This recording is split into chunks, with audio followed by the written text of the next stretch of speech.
Vamos a continuar con la enseñanza de este día.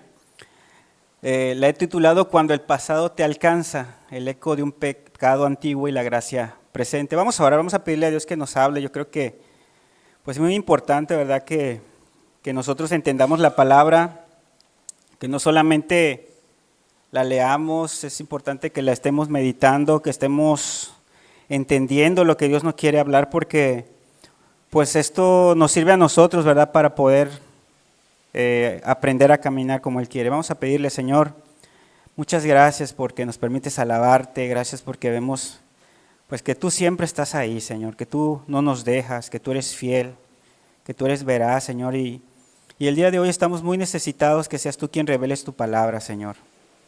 Podemos decir muchas cosas, Señor, pero lo más importante es que tú estés aquí, Señor, que tú estés bendiciendo cada palabra, que estés abriendo cada entendimiento, que estés escudriñando cada corazón, Señor. Porque tú eres el que cambias, tú eres el que das vida, tú eres el que llena, Señor. Padre, la letra mata, pero tu espíritu es el que da vida, Señor.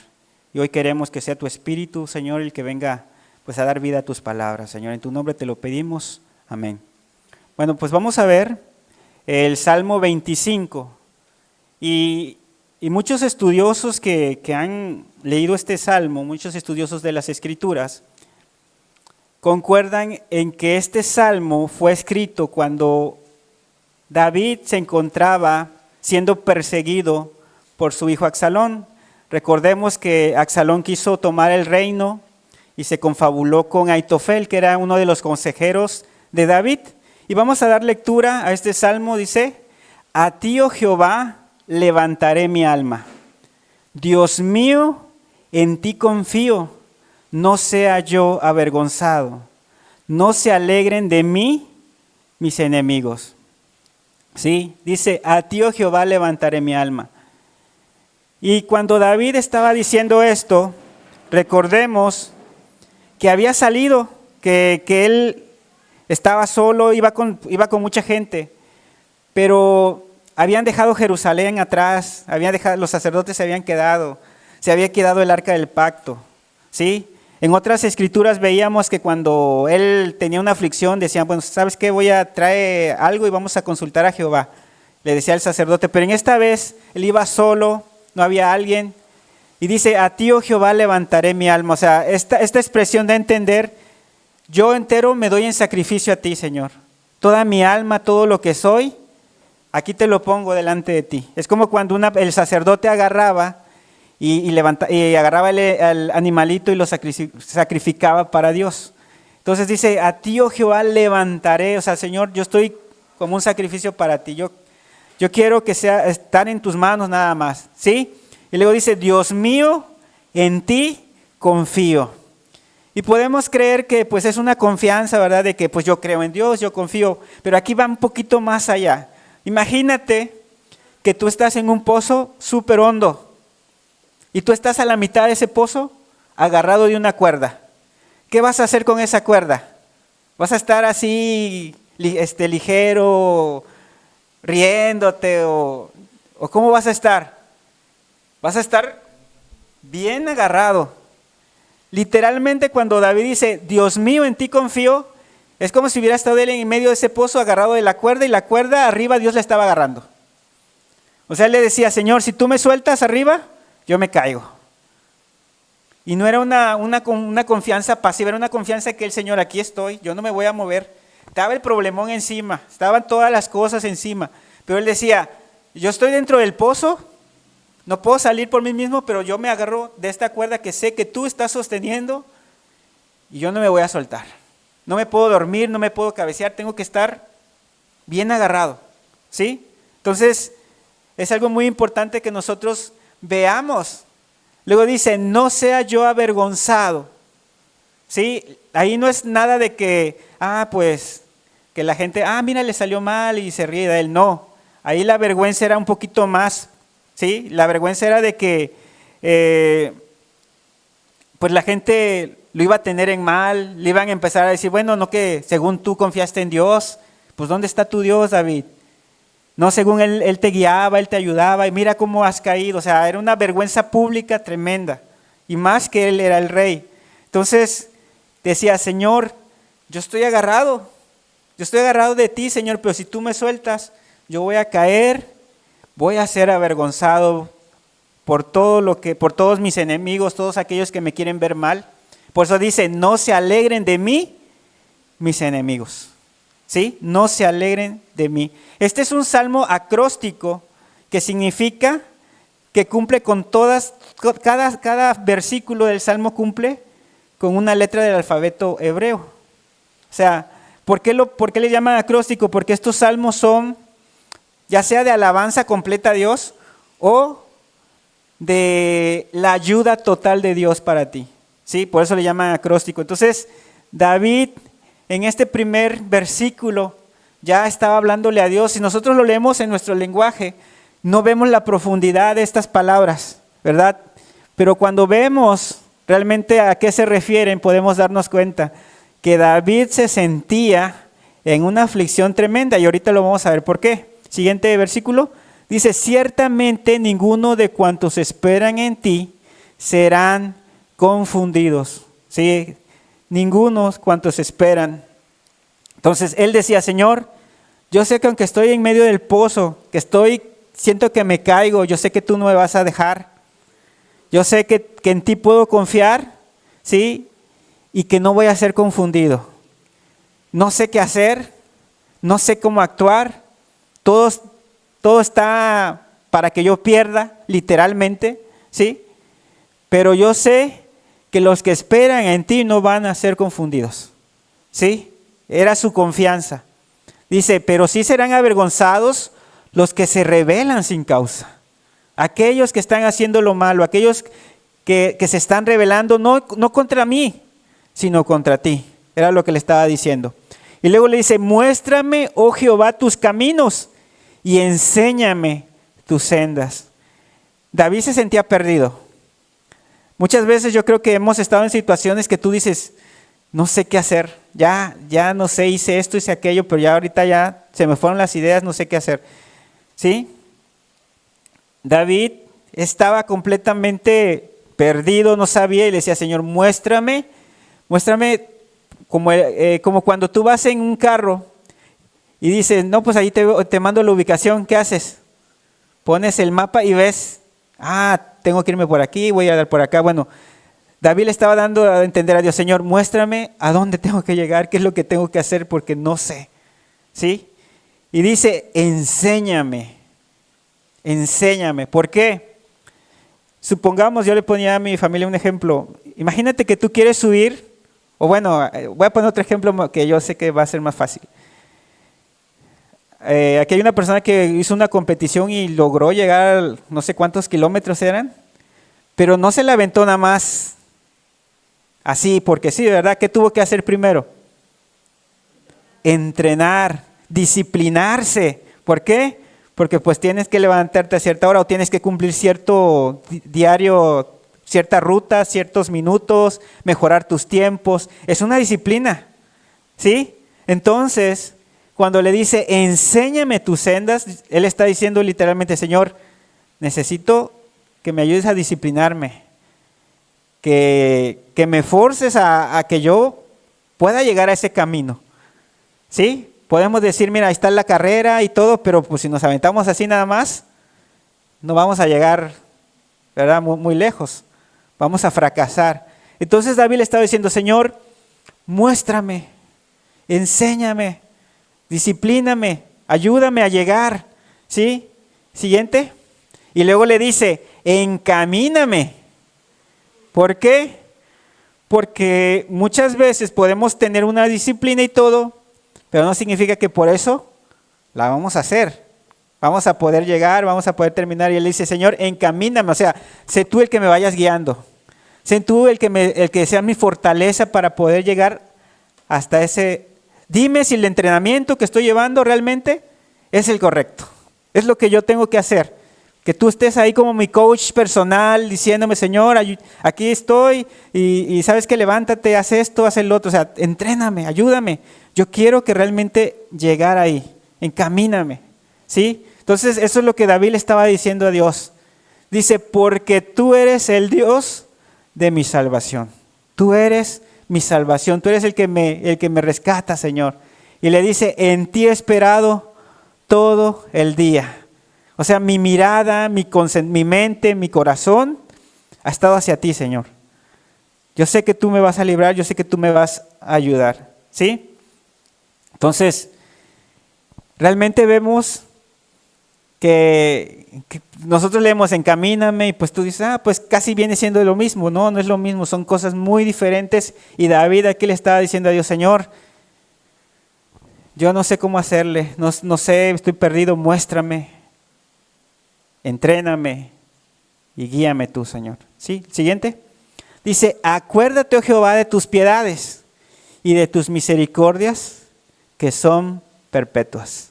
Acuérdate, oh Jehová, de tus piedades y de tus misericordias, ¿sí?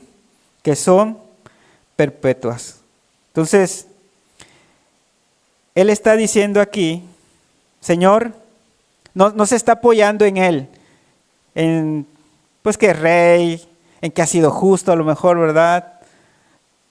En el momento cómo está, cómo se encuentra. No, le dice a Dios, acuérdate, oh Jehová, de tus piedades y de tus misericordias, de tu favor, de tu ayuda. Acuérdate de eso. ¿Sí? Siguiente. Y luego dice, de los pecados de mi juventud y de mis rebeliones no te acuerdes.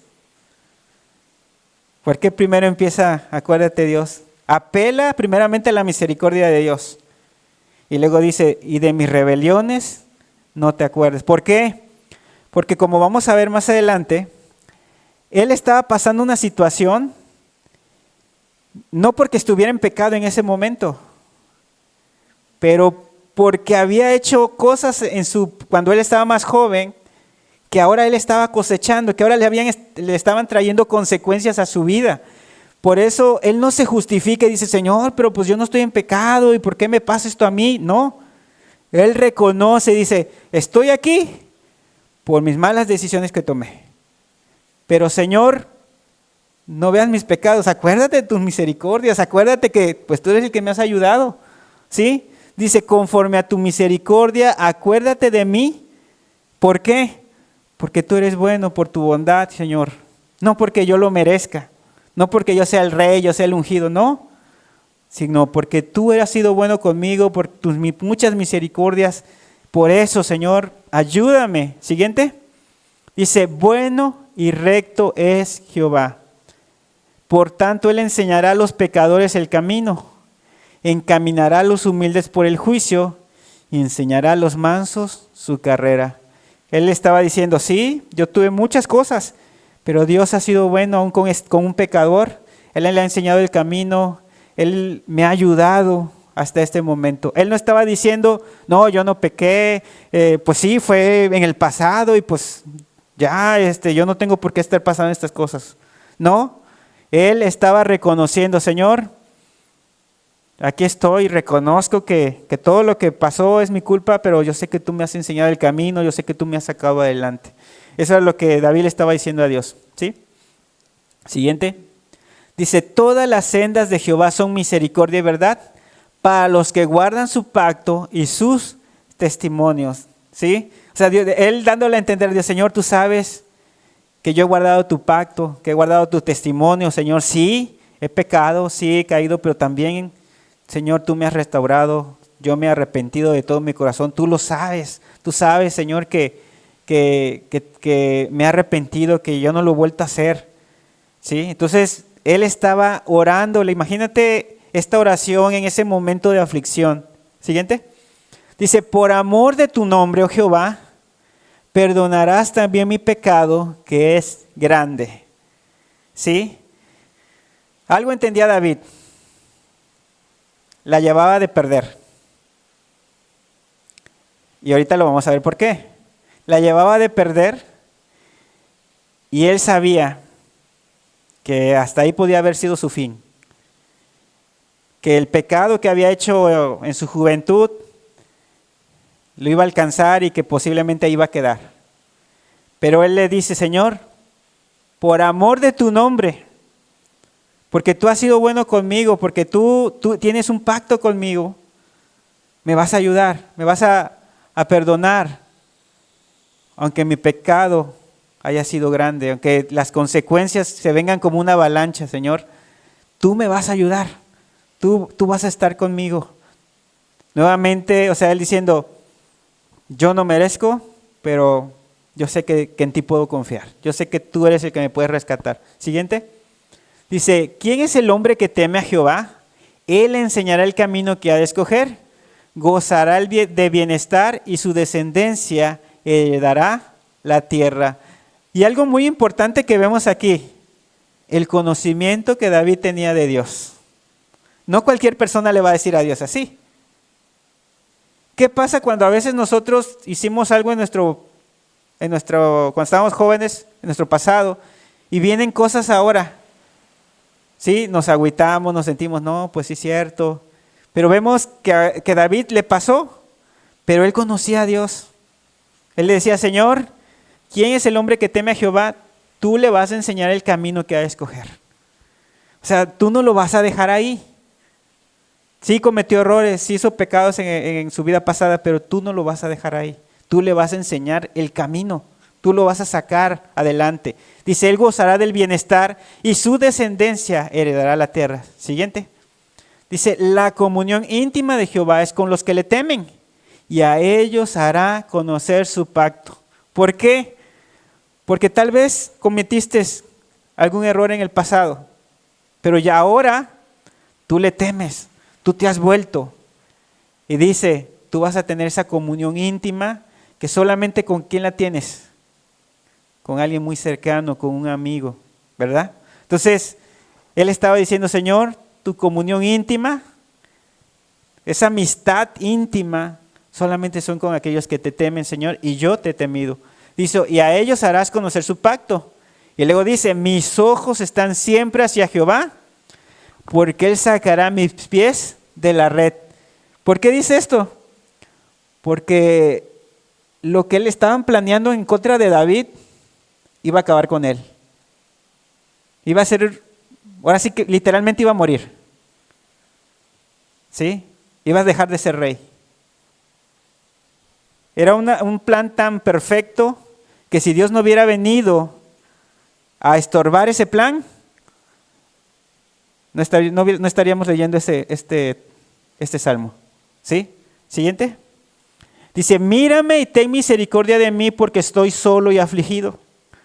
Las angustias de mi corazón se han aumentado, sácame de mis congojas.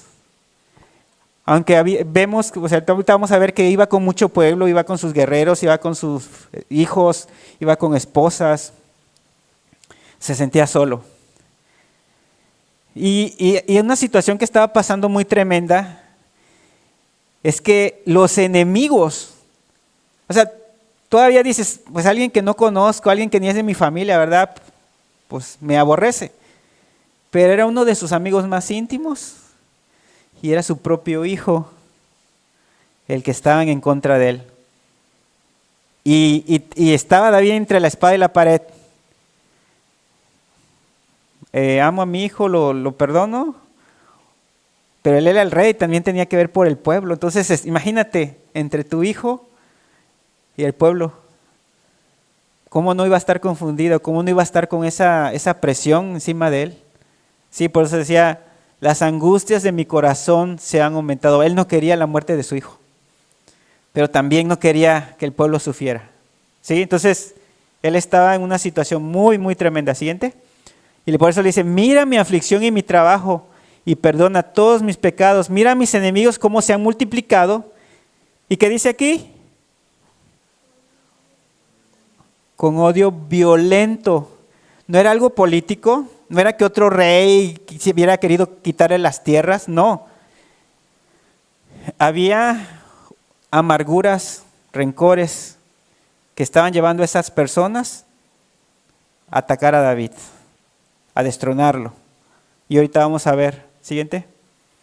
Dice, guarda mi alma y líbrame, no sea yo avergonzado porque en ti confié.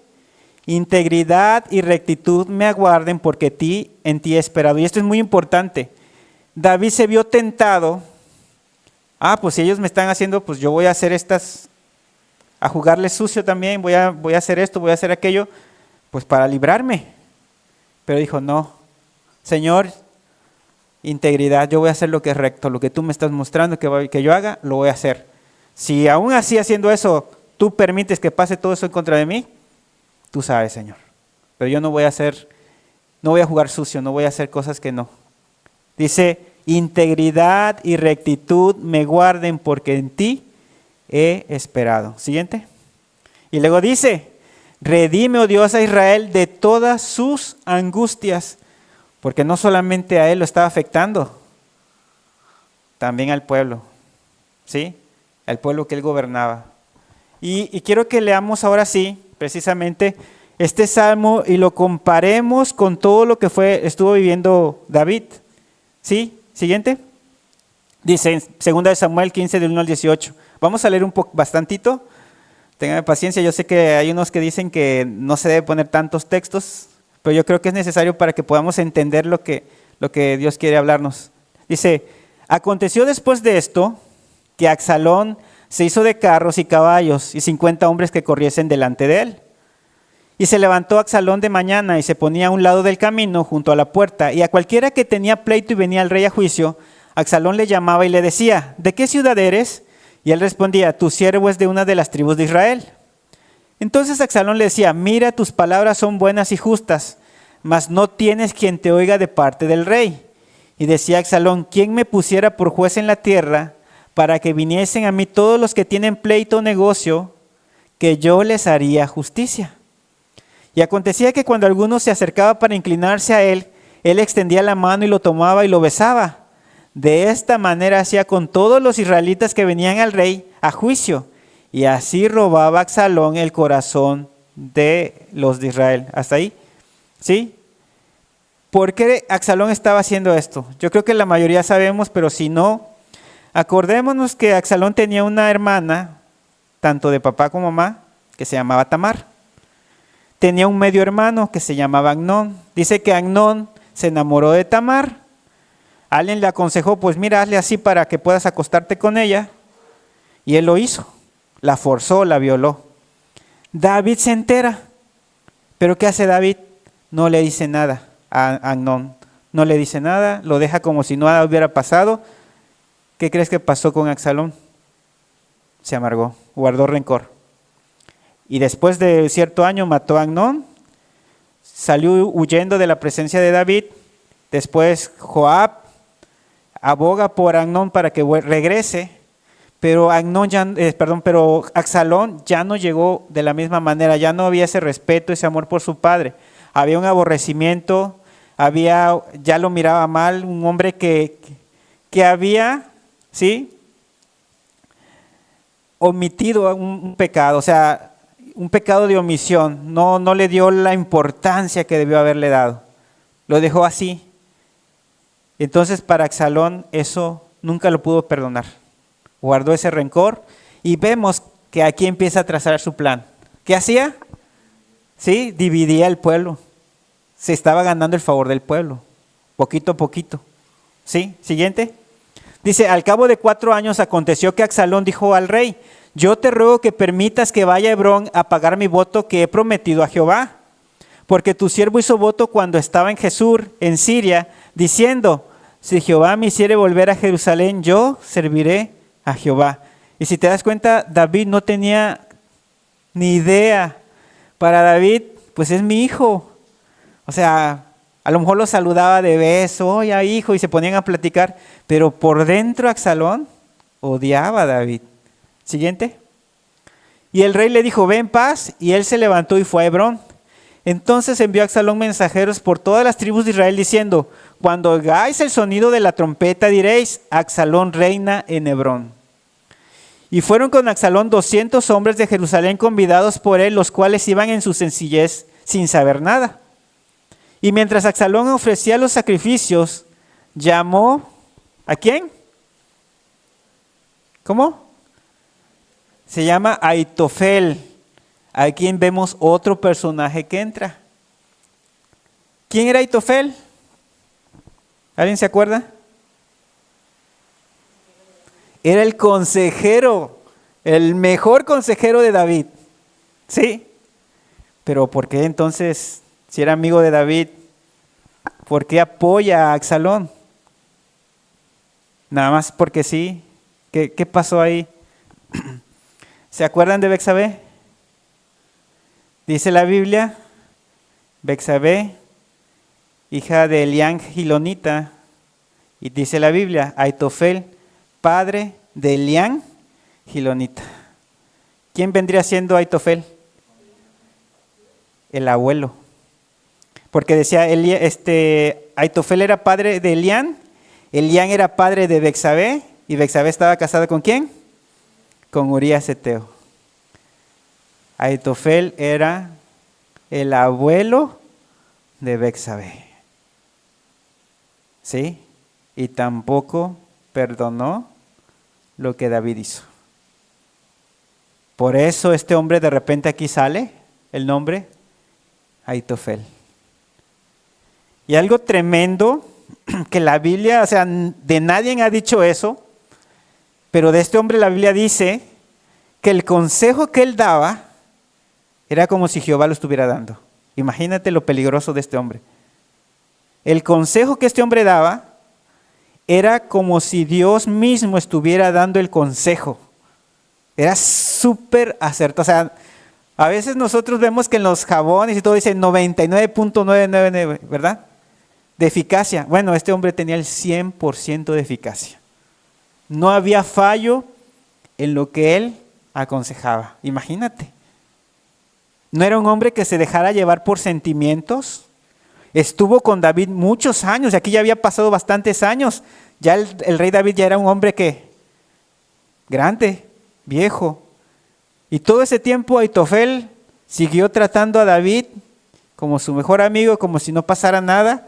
David nunca sospechó de Aitofel. ¿Sí? Y este hombre fue planeando, fue haciendo. ¿Sí? Era una persona muy fría, o sea, no se dejaba llevar por sentimientos, no se dejaba desmoronar, su mente siempre estaba muy fría para dar los consejos, para ver la situación, para ver lo que se iba a hacer. ¿Sí? O sea, imagínate, era un don que Dios le había dado a este hombre, que tristemente por no perdonar, o sea, sí tuvo que ver el pecado de David, pero también él decidió no perdonar a David. ¿Sí? Y aquí vemos que tanto Absalón, ¿sí?, como Aitofel se confabulan. Hijo y uno de sus mejores amigos, su consejero personal de David. Imagínate, ¿por qué crees que David decía? Porque estoy solo y afligido y mis amigos se han levantado con violencia. ¿Sí? Con odio. Siguiente. Dice, y un mensajero vino a David diciendo, el corazón de todo Israel se va tras Absalón. Entonces David dijo a todos sus siervos que estaban con él en Jerusalén, levantaos y huyamos, porque no podremos escapar delante de Absalón. ¿Por qué dijo no podremos escapar? Porque estaba el otro señor, porque estaba Aitofel. Y sabía David que Aitofel la eficacia, o sea, lo conocía bien. Dijo, no vamos a poder escapar. Este hombre ya, donde viene para acá es porque ya estudió cada movimiento. Ya estudió todo. No vamos a poder contra él. Daos prisa a partir, no sea que apresurándose él nos alcance y arroje el mal sobre nosotros y hiera a la ciudad a filo de espada. Siguiente. Y los siervos del rey dijeron al rey, he aquí tus siervos están listos a todo lo que nuestro señor el rey decida. El rey entonces salió con toda su familia en pos de él y dejó el rey 10 mujeres concubinas para que guardasen la casa. La siguiente. Salió pues el rey con todo el pueblo que le seguía y se detuvieron en un lugar distante. Y todos sus siervos pasaban a su lado con todos los cereteos, peleteos y todos los geteos. 600 hombres que habían venido a pie desde Gat iban delante del rey. Siguiente. Y David subió a la cuesta de los olivos y la subió llorando, llevando la cabeza cubierta, los pies descalzos. También todo el pueblo que tenía consigo cubrió cada uno su cabeza e iban llorando mientras subían. Vemos como un guerrero iba llorando, no sabía qué hacer. Por eso el Salmo, ¿qué decía? Muéstrame tu camino, no sé qué voy a hacer. Tengo a este hombre atrás de mí, que es como si tú mismo, Señor, estuvieras dando el consejo. ¿Cómo lo voy a vencer? Es el consejero más eficaz del reino, ¿sí? Entonces, estaba en una situación muy difícil y además, es mi hijo. O sea, ¿cómo lo voy a matar? ¿Cómo le voy a hacer algo? Pero también, si dejo que él venga y todo, ¿qué va a pasar con el pueblo? Estaba en una encrucijada tremenda. Pero algo que él entendía. Esto es, por no pararme por ti, Señor, cuando tuve que detener a Amnón. Esto es porque cuando tuve que salir a la guerra, Señor, me aligeré, caí, pequé contra ti, pequé contra Urías, lo mandé matar. Todo esto son consecuencias de lo que pasó, del pecado que hice en mi pasado. ¿Sí? Lo estaba alcanzando. Y una cosa que yo quiero que entendamos muy bien, David ahí era salvo, ahí no estaba pecando, ¿sí? Pero las consecuencias no se las pudo quitar. Y muchas veces eso puede pasar y eso es lo que da temor. O sea, yo creo que nosotros debemos de guardarnos mucho, o sea, que Dios nos guarde mucho del pecado, de ser muy serios. ¿Por qué? Porque algo que podamos hacer ahorita te va a alcanzar al rato, ¿sí? Entonces vemos que David, Dios lo perdonó, pero las consecuencias vinieron, no se pudo zafar de ellas. Pero por eso él decía, Señor, yo estoy en ese pozo, pero en ti estoy agarrado, en ti estoy confiado. Y vamos a ver cómo Dios lo rescató. Pero algo triste, bueno, ya me estoy adelantando mucho, pero algo triste es que parte del pueblo murió, su hijo murió, su mejor amigo también murió. Dios lo salvó, pero sí hubo pérdidas en el camino. Sí, entonces vamos a seguir. Y dieron aviso a David diciendo, Aitofel está entre los que conspiraron con Absalón. Entonces dijo David, entorpece ahora, oh Jehová, el consejo de Aitofel. Cuando David llegó a la cumbre del monte para adorar allí a Dios, he aquí Husai arquita, que le salió al encuentro, rasgado sus vestidos y tierra sobre su cabeza. Y le dijo David, si pasares conmigo, me serás carga. Mas si volvieres a la ciudad y dijeres a Absalón, rey, yo seré tu siervo como hasta aquí he sido siervo de tu padre, así seré ahora siervo tuyo, entonces tú harás nulo el consejo de Aitofel. ¿Sí? Siguiente. ¿No estarás allí contigo los sacerdotes Sadok y Abiatar?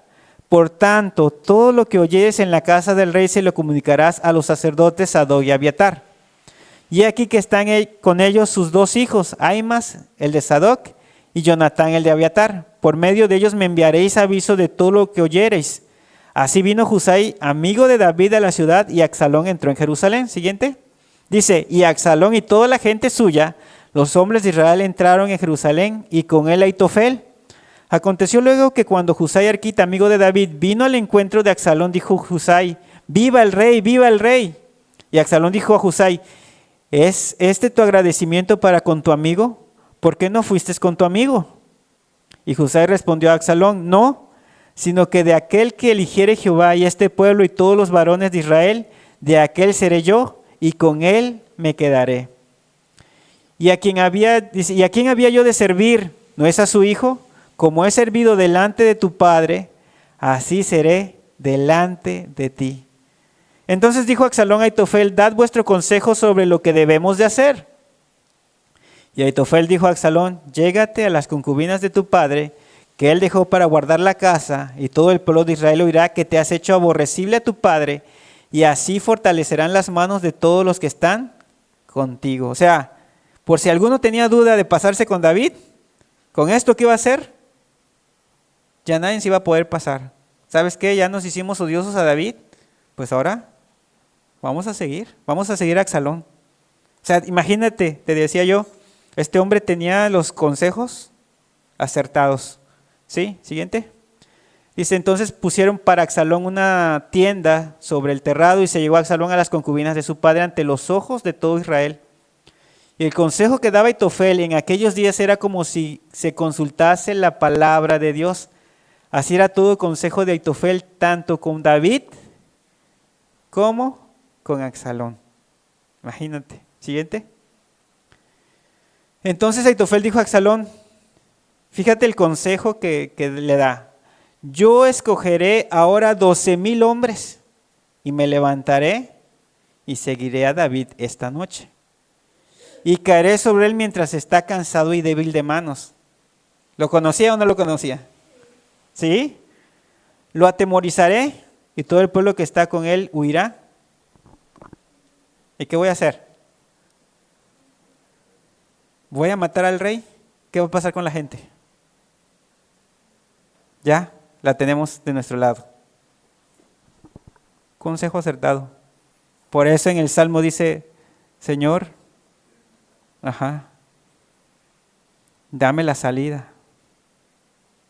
Ayúdame, ten misericordia. ¿Por qué?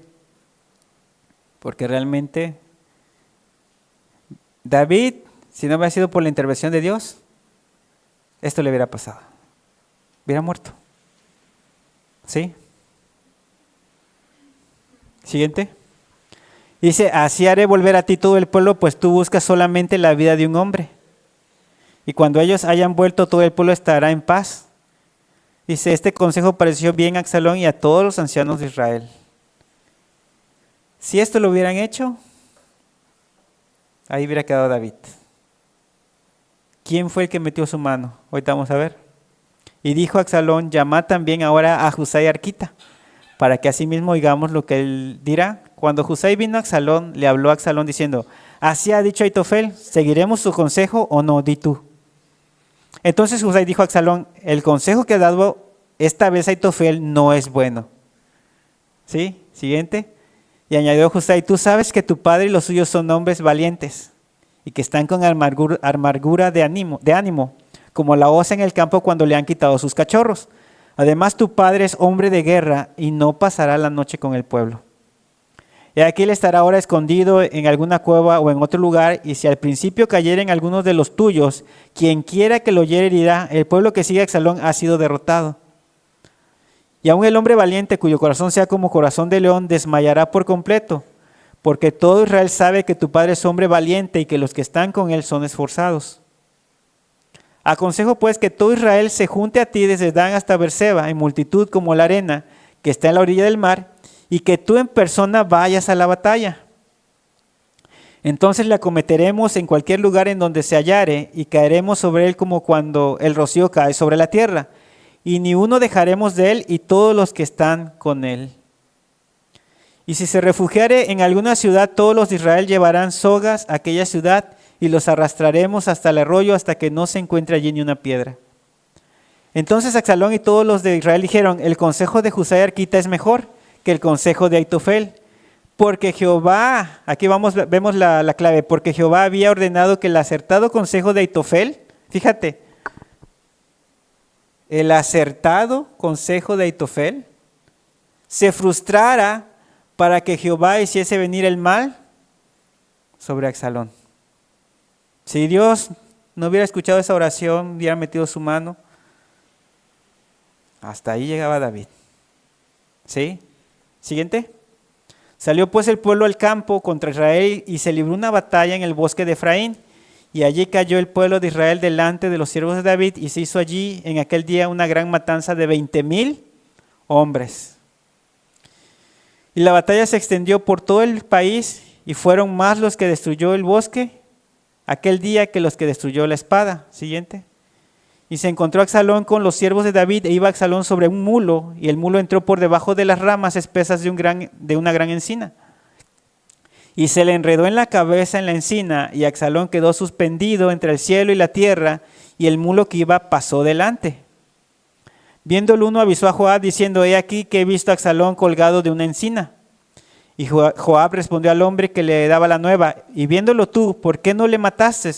Luego allí echándole a la tierra, me hubiera placido darte 10 siclos de plata y un talabarte.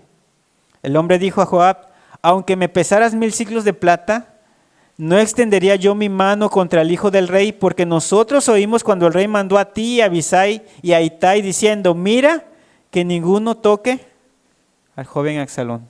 Pero vamos a ver qué hace Joab. Por otra parte, habría yo hecho traición contra mi vida, pues que al rey nada se le esconde y tú mismo estarías en contra. Y respondió Joab: no malgastaré mi tiempo contigo. Y tomando 3 dardos en su mano, los clavó en el corazón de Absalón, quien estaba aún vivo en medio de la encina. Y 10 jóvenes escuderos de Joab rodearon e hirieron a Absalón y acabaron de matarle. Siguiente. Entonces Joab tocó la trompeta y el pueblo se volvió de seguir a Israel, porque Jehová detuvo al pueblo. Siguiente, ¿tiene otra? ¿Sí? Entonces, ya no puse ahí, pero se los cuento. Aitofel, cuando su consejo no es escuchado, se va a su casa, pone una soga y se mata. ¿Por qué lo hizo? ¿Se enojó contra Absalón? No. No. De hecho, Dios no estaba con él, pero él estaba dando consejos malos. Aitofel dijo: ya la regó Absalón.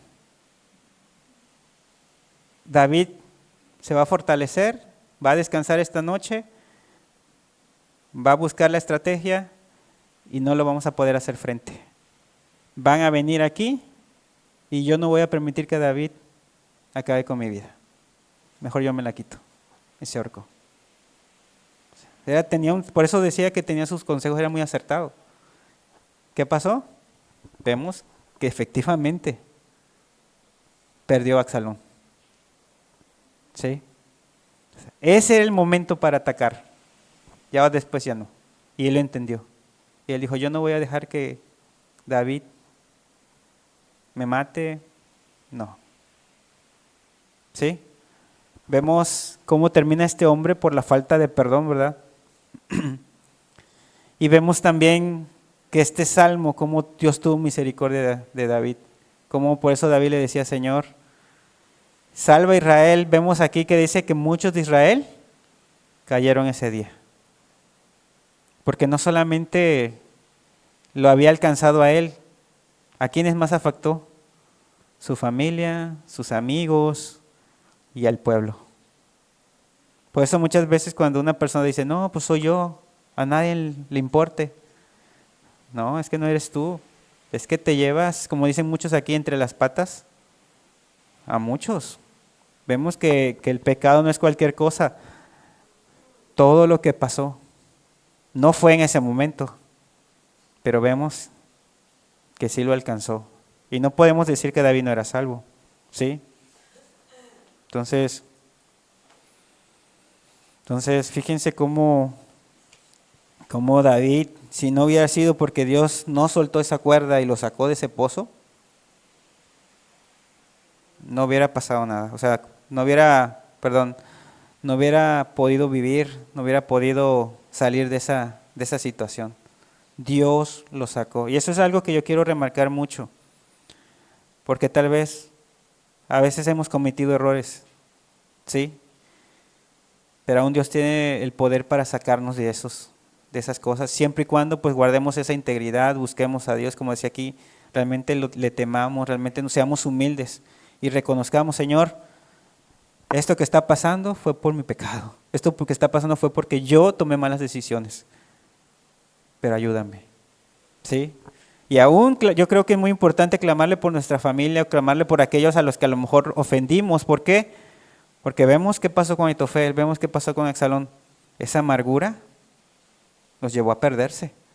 Y aún si nosotros hicimos algo contra una persona, Señor, aún ayúdala a que perdone, porque tal vez pues Dios ya nos perdonó, pero quién sabe aquella persona. Yo sé que esa persona pues va a dar cuentas, ¿verdad? Pero pues es triste para David, después de que ganaron la batalla. ¿Tú piensas que David celebró? ¿qué crees que pasó? Se puso a llorar. Estaba triste. Estaba achicopalado y Joab lo reprende, le dice, todo el pueblo se achicopaló también, todos estaban tristes. Y le dice, oye, ¿estás deshonrando al pueblo? Pelearon por ti y mira cómo estás. O sea, ¿preferías que Absalón viviera y que todos muriéramos o qué? Esa era la encrucijada donde estaba David. Y pues David se levanta y dice, no, tienes razón. Y sale y pues ya habla al pueblo y todo, el pueblo ya como que se tranquiliza y todos. Pero el dolor, todo lo que pasó, pues eso ahí se quedó.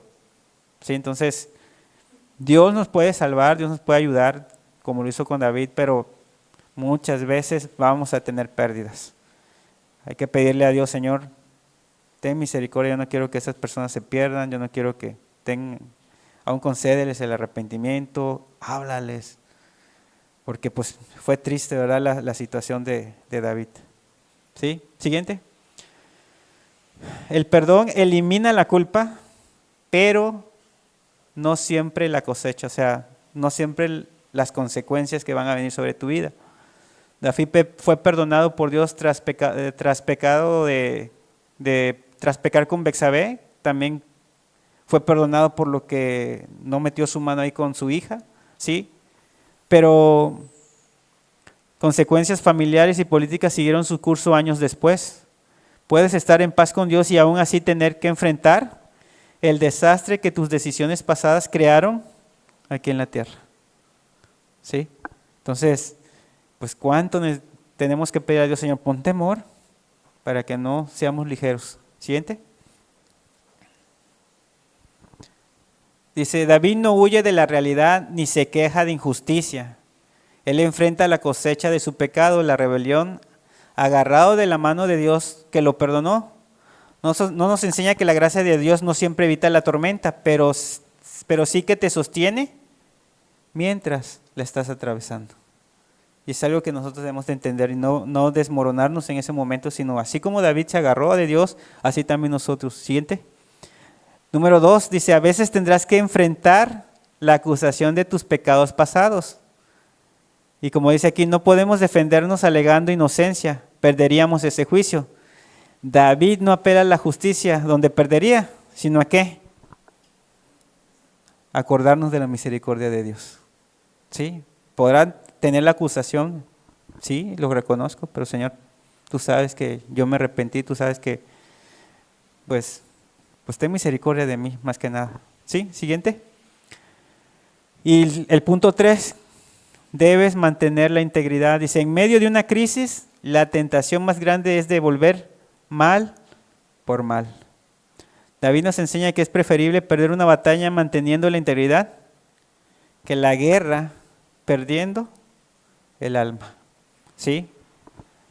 Entonces vemos que ese salmo realmente fue una oración que David, con todo su corazón, conociendo a Dios, conociendo cómo Dios actuaba, él se agarró de ahí. Y eso es lo que nosotros también tenemos que aprender, a conocer a Dios. Porque a veces cuando tenemos un problema, ¿qué pasa? Nos desmoronamos.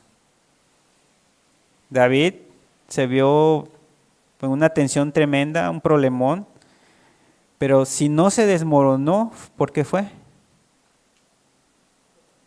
Porque él estaba esperando en Dios, era esa cuerda que no soltó. Y así también Dios quiere que nosotros estemos esperando en Él. Y cuando estaba leyendo todo esto de este salmo, yo le decía a mi esposa, híjole, que Dios ponga temor en nosotros de no aligerarnos. O sea, porque el enemigo siempre te dice, no va a pasar nada si tú pecas, no va a pasar nada. Mira tú, no va a pasar nada. O sea, trae cosas tremendas. ¿Tú piensas que David hubiera querido eso? Y muchas veces yo he escuchado que dicen, si tan solo pudiera regresar el tiempo, pero no lo podemos regresar. ¿Sí? Entonces, analicemos esta enseñanza que realmente ponga a Dios temor en nuestros corazones y que veamos que si estamos viviendo una consecuencia, pues Dios nos puede sacar adelante. Y si no, pues guardarnos, ¿verdad?, de caer en algo. Que Dios nos ayude a mantenernos firmes. Sí, pues vamos a orar, espero que te haya sido de bendición. Y pues confía en Dios, agárrate de Él. Señor, gracias por tu palabra. La verdad, Señor, pon temor en nuestros corazones, porque mismo David decía que con el temor de Jehová el hombre se aparta del mal, Señor. La verdad, cuánto te necesitamos. Ayúdanos a ser serios, ayúdanos, pues Señor, a estar siempre agarrados de ti, a estar en esa comunión íntima, como decía David, Señor, porque si nos descuidamos, si nos aligeramos, Señor, podemos caer y vemos que las consecuencias son graves y eternas. Eternas, Señor, porque 2 hombres se perdieron eternamente. Señor, yo te pido que a cada uno pues nos hables. Si alguno está pasando algo, Señor, pues que seas tú con él, que tú lo ayudes, que así como ayudaste a David, lo sacaste adelante, también lo saques a él, Señor. Padre, pero que aún los que no se han arrepentido se den cuenta, Señor, que pues cuánto afecta el pecado y cuán grave puede llegar a ser, Señor. Que no es cualquier cosa. Aún los jóvenes, Señor, que ahorita pues su vida no está llena o tan llena de pecados, Señor, que se den cuenta que si siguen ese camino, su pecado los puede alcanzar más adelante, Señor. La verdad, pon temor en cada uno, ayúdanos a que no sea una enseñanza más, sino que realmente lo analicemos, lo meditemos en nuestro corazón. Que esa palabra se quede bien grabada, Señor. La verdad, pues tu palabra a su tiempo cuán buena es, dice Señor, y pues gracias por tu palabra, gracias porque pues tú nos haces ver estas cosas, Señor. Muchas gracias, Jesús. Sigue tratando con cada uno, habla conforme a la necesidad, Señor, y quédate con nosotros. Amén.